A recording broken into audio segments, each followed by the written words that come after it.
हर के गादा राजाई हाय रे हाय रे हाय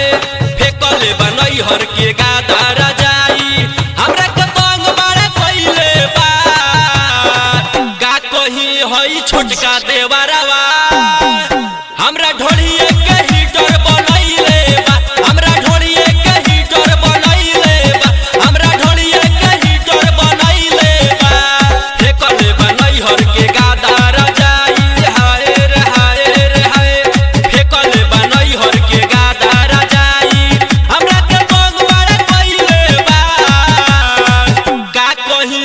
छोटका देवरवा हमरा ढोलिए के हीटर बनइले बा हमरा ढोलिए के हीटर बनइले बा हमरा ढोलिए के हीटर बनइले बा हमरा ढोलिए के हीटर बनइले बा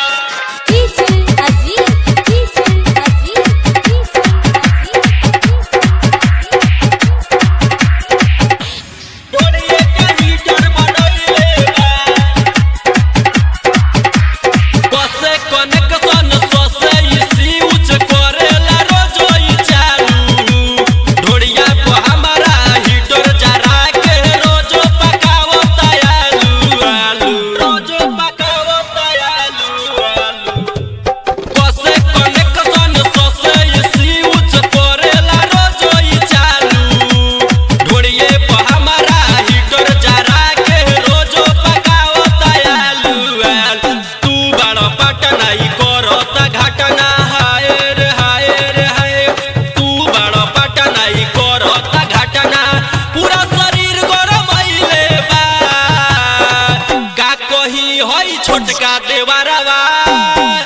हमरा ढोलिए के हीटर बनइले बा हमरा ढोलिए के हीटर बनइले बा सखी ढोलिए के हीटर बनइले बा ढोलिए के हीटर बनइले बा ढोलिए के हीटर बनइले बा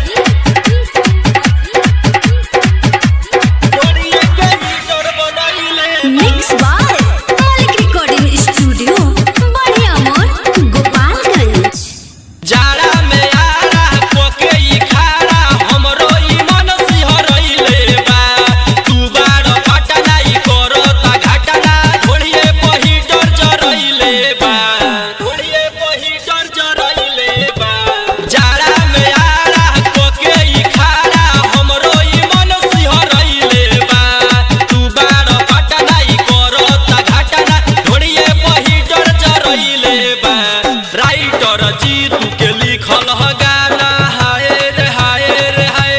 राइटर जी तू के लिखल ह गाना राम उपेंद्र गइले बा का कही हई छोटका देवरवा